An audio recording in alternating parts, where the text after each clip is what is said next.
အားလုံးပဲမင်္ဂလာပါခုချိန်မှာတော့ iOS 26ကိုအားလုံးပဲတင်ပြကြလောက်ပြီလို့ကျွန်တော်ထင်ပါတယ်အဲ့မှာတိတာထင်ရှားစွာပြောင်းလဲလာတဲ့ new update တွေကိုကျွန်တော်တို့ကပြောပြမှာဖြစ်ပါတယ် Okay ကနဦးအနေနဲ့အားလုံးသိကြရဲ့ liquid glass တိုင်းဖြစ်တဲ့ control center ပဲဖြစ်ပါတယ်နောက်တစ်ခုကတော့ကျွန်တော်ရဲ့ home screen ကိုစိတ်ကြိုက် customize လုပ်လို့ရပြီပဲဖြစ်ပါတယ်။အရင်ကလည်းရခဲ့ပြီမှခုကပို့ပြီးတော့ color စုံလင်စွာနဲ့လုပ်လို့ရတာပဲဖြစ်ပါတယ်။ effect ပုံစံလေး application ပုံစံလေးရလည်းနည်းနည်းပြောင်းလဲသွားတယ်။ဒီ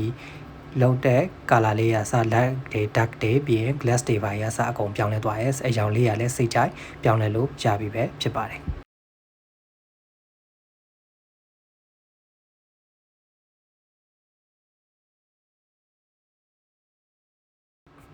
နောက်တစ်ခုကတော့ battery ပဲဖြစ်ပါတယ်ကျွန်တော်တို့ရဲ့ battery ကိုရင်တော့ကအသွင်းဒီတိုင်းပဲဝင်နေခုကြ battery အားသွင်းလိုက်တဲ့အခါမှာဘယ်ချိန်မှာအားဘယ်လောက်ပြည့်မယ်ဆိုတာအစားသူကပြသလာပြီပဲဖြစ်ပါတယ်ခုဆိုရင်ကျွန်တော်80ပြည့်ဖို့အတွက်73မိနစ်လိုရ100ပြည့်ဖို့အတွက်1နာရီကျော်လိုရအဲ့လိုပြသလာပြီပဲဖြစ်ပါတယ်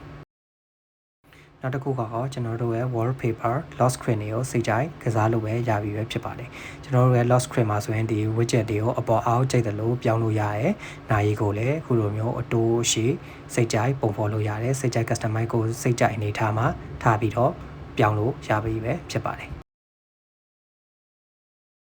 နောက်တစ်ခုကတော့ကျွန်တော်တို့အသစ်ပါလာတဲ့ preview ဆိုတဲ့ application ပဲဖြစ်ပါတယ်အဲ application မှာဆိုရင်ကျွန်တော်တို့ PDF file တွေပြုပြင်တာဒီ new document တွေဖန်တီးတာမျိုးတွေဆိုစုံလင်းနဲ့လုပ်လို့ရပြီပဲဖြစ်ပါတယ်အရင်တော့ကျွန်တော်တို့က third party application တွေကိုအသုံးပြုအားဖြစ်ပြီးတော့ခုဆိုရင်တော့စိတ်ကြိုက်သုံးလို့ရပြီပဲဖြစ်ပါတယ်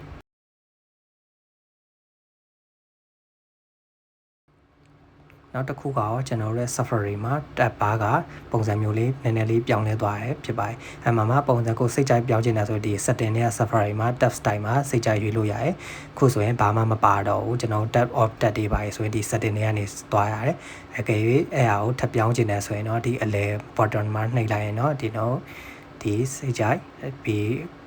တခြားခလုတ်တွေပါလာပြီပဲဖြစ်ပါတယ်။ဒါပြင်ကျွန်တော် animation effect လေးလည်းပို့ပြီးတော့ပါလာတယ်ကျွန်တော်ခုဆို accessory test ကိုထိလိုက်တဲ့ချိန်တိုင်းမှာအဲ့ဒါလေးကမီးပို့ပြီးတော့လင်းလာမျိုးတွေတွေ့ရမှာဖြစ်ပါတယ်နောက်ဆုံးတစ်ခုကကျွန်တော်ကင်မရာပဲဖြစ်ပါတယ်ကင်မရာမှာပုံစံလေးချိန်ထားတွေ့ရမယ်ဒီအောက်ကခလုတ်လေးဆိုလဲကျွန်တော်တို့ဟိုဘက်ဒီဘက်ရွှေ့ခြင်းဖြည့်ပြီးတော့ရွှေ့လို့ရပါတယ်ဒီအပေါ်က night mode တွေပါ flash တွေဆိုလဲဒီပုံစံလေးပြောင်းထားပြီးတော့ animation style လေးပါထပ်ထားပဲဖြစ်ပါတယ်အကယ်၍ update တင်ပြီးလို့မိတ်ဆွေတို့ဖုန်းကလေးနေသေးတယ်ဆိုရင် restart ချတာဖြစ်ဖြစ်ဖုန်းကိုခဏလောက်ပိတ်ထားမျိုးပဲဖြစ်ဖြစ်လှုပ်ဆောင်လို့ရပါတယ်အားလုံးပဲဗီဒီယိုအဆုံးထိကြည့်ရှုပြီးလို့ကျေးဇူးအများကြီးတင်ပါတယ်